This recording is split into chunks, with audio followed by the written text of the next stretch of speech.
샬롬!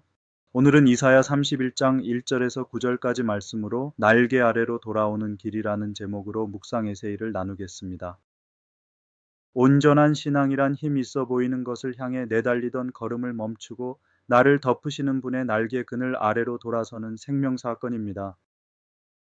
8월도 하순으로 접어들었습니다. 입추가 지나고 처서를 앞둔 이 무렵이면 그악스럽게 대지를 달구던 뙤약볕도 어느새 한풀 꺾여 저녁 바람 끝이 조금씩 서늘해집니다. 매미 소리는 여전히 요란하지만 그 소리에도 어딘가 다급함이 배어 있고 논두개 벼 이삭은 소리 없이 고개를 숙이기 시작했습니다. 여름 내내 무언가를 붙들고 버티느라 어깨가 굳어버린 분들이 계실 것입니다. 무너지지 않으려고 밤새 계산기를 두드린 분, 가족을 지키려고 자존심을 접어둔 분, 아무에게도 말하지 못한 두려움을 안고 오늘 아침을 맞은 분, 그 모든 분의 심령 위에 주님의 다사로운 평화가 깃들기를 소망합니다. 새들은 바람이 잔잔한 날이 아니라 바람 부는 날을 골라 둥지 만들기를 시작한다고 합니다. 윤석산 시인의 시 한 편이 그렇게 노래합니다. 알과 새끼가 바람에 부서지지 않도록 바람이 불어오는 쪽에 굵은 가지를 먼저 대고 벽을 더 두텁게 쌓는다는 것입니다. 저는 이 대목에서 오늘 본문의 한 장면을 떠올렸습니다. 아수르라는 사나운 바람이 성벽을 흔들던 그 시절 예루살렘 위에 날개를 펴신 분이 계셨습니다. 그런데 정작 그 성의 사람들은 날개를 올려다보는 대신 남쪽으로 난 흙길을 따라 내려가고 있었습니다. 때는 주전 751년 무렵입니다. 유다 왕 히스기야는 아수르 왕 사네립의 소나귀에서 벗어나려 봉기를 일으켰고 예루살렘 왕궁의 지혜롭다는 정치가들은 살 길을 찾아 애굽으로 사신을 보냈습니다. 그때 애굽은 눈에 보이는 가장 확실한 힘이었습니다. 말이 있었고 병거가 있었고 마병이 있었습니다. 반면 여호와의 약속은 손에 잡히지 않았습니다. 김필회 교수의 표현대로 정치적 이해타산의 눈으로만 현실을 바라보는 이들에게 하나님의 구원 신탁은 실체가 없는 말이거나 위험 부담이 너무 큰 주장에 불과했습니다. 그래서 그들은 내려갔습니다.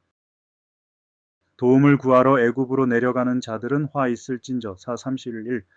여기 쓰인 내려가다라는 히브리어 동사는 지형을 말하는 말이기도 합니다. 애굽은 예루살렘의 산지보다 낮은 저지대에 있으니 실제로 내려가는 길이 맞습니다. 그러나 예언자가 이 말을 고른 데는 다른 뜻이 있습니다.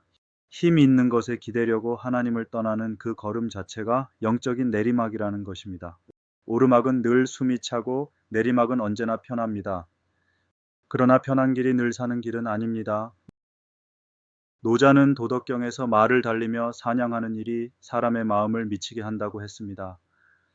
속도와 힘에는 사람을 취하게 하는 무엇이 있어서 병거의 수를 세는 손은 좀처럼 멈추지 못합니다. 그래서 예언자는 곧바로 찬물을 끼얹습니다. 애굽은 사람이요 신이 아니며 그들의 말들은 육체요 영이 아니라 사 31-3. 히브리 사람들에게 육체는 정신의 반대말이 아니라 연약함의 다른 이름이었습니다. 지금 무섭게 보이는 그 힘도 결국은 숨이 끊어지면 그만인 것이라는 선언입니다. 그러니 여호와께서 손을 펴시면 돕는 자도 넘어지고 도움을 받는 자도 함께 엎드러집니다. 놀랍게도 옛적 갈대 바다에서 애굽의 병거를 삼키셨던 그 손이 이제 애굽을 의지하는 자를 치시는 손입니다. 우리를 건지신 손과 우리를 붙드시는 손은 언제나 같은 손이었습니다. 그런데 신탁은 심판에서 멈추지 않습니다. 하나님은 당신을 두 가지 그림으로 보여주십니다. 하나는 먹이를 움킨 사자입니다. 목자들이 아무리 소리를 지르고 떠들어도 사자는 놀라지 않고 굴복하지 않습니다. 김필회 교수는 이 비유가 심판과 구원을 동시에 담고 있다고 읽습니다. 사자의 발톱 아래 놓인 예루살렘은 분명 절망적입니다. 그러나 동시에 그 먹이는 사자의 것이어서 누구도 빼앗아 갈 수 없습니다. 우리가 고통 가운데 있을 때 가장 먼저 드는 생각은 버림받았다는 느낌이지만 본문은 정반대를 말합니다. 붙들려 있다는 것, 그것이 안전의 증거입니다. 또 하나의 그림이 날개입니다. 새가 날개치며 그 새끼를 보호함 같이 나 만군의 여호와가 예루살렘을 보호할 것이라. 사 31로. 여기서 히브리어 본문은 동사를 아끼지 않습니다. 보호하고 호위하고 건지고 뛰어넘어 구원한다고 4번을 잇대어 말합니다. 뛰어넘는다는 말은 6월절 밤에 쓰인 바로 그 단어입니다. 죽음이 문설주를 지나쳐 가던 그 밤처럼 하나님은 당신의 백성 위를 넘어가시며 건지십니다. 훗날 예수님께서 예루살렘을 내려다보시며 암탉이 새끼를 날개 아래 모으듯 너희를 모으려 했다고 우신 것은 마 23:37. 이사야가 본 그 날개가 마침내 육신을 입고 그 성 위에 다시 드리워진 순간이었습니다. 그래서 예언자는 마지막에 방향을 바꾸라고 말합니다. 이스라엘 자손들아 너희는 심히 거역하던 자에게로 돌아오라. 4:32. 돌아오면은 반드시 던져버림이 따릅니다. 자기 손으로 만들어 붙들고 있던 은 우상과 금 우상을 각 사람이 던져버릴 것이라고 했습니다. 우리가 만든 것이 우리를 지배하게 되는 것, 그것이 우상입니다. 그리고 마지막 문장이 모든 것을 뒤집습니다.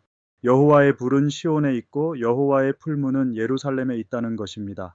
애굽까지 내려가 찾던 그 힘이 실은 그들이 떠나온 자리에 처음부터 있었습니다. 파스칼은 팡세에서 이렇게 말했습니다. 인간의 모든 불행은 단 한 가지, 방 안에 조용히 머물러 있을 줄 모른다는 데서 비롯된다. 저는 이 문장이 오늘 본문의 가장 정확한 주석이라고 생각합니다. 유다의 비극은 잘못된 나라를 골랐다는 데 있지 않았습니다. 두려움 앞에서 가만히 머물러 하나님을 바라볼 줄 몰랐다는 데 있었습니다. 우리도 다르지 않습니다. 불안이 밀려올 때 우리는 무언가를 해야만 견딜 수 있어서 전화를 걸고 사람을 만나고 계획을 세우고 또 다른 애굽으로 내려갑니다. 그러나 예레미야가 전한 대로 때로 신앙은 가던 길에 멈추어 서서 옛길을 돌아보는 일입니다. 멈추지 못하는 것이야말로 우리 시대의 가장 깊은 병입니다. 오늘 한국 교회를 생각합니다. 우리도 오랫동안 무언가를 만드는 데는 부지런했지만 던져버리는 데는 인색했습니다.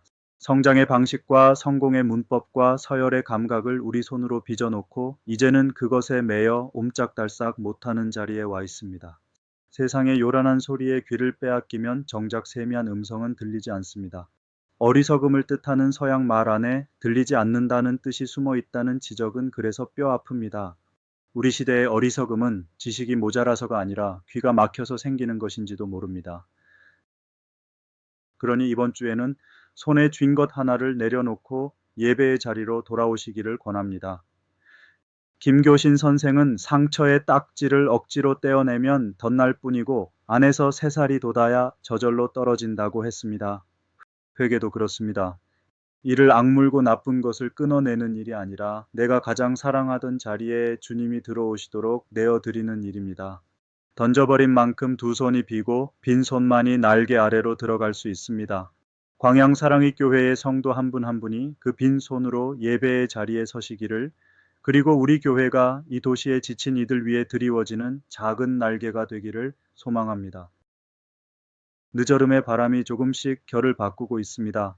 새들이 바람 부는 날을 골라 둥지를 짓듯 주님께서는 우리 인생의 가장 세찬 바람 속에서 우리를 위한 집을 지어 가십니다. 그 집의 이름이 곧 그분의 날개입니다. 오늘 내려가던 길을 잠시 멈추어 서서 그 날개를 올려다보시는 여러분 모두가 애굽으로 향하던 걸음을 돌이켜 시온의 불 앞으로 돌아오는 평화의 순례자가 되시기를 간절히 축원합니다.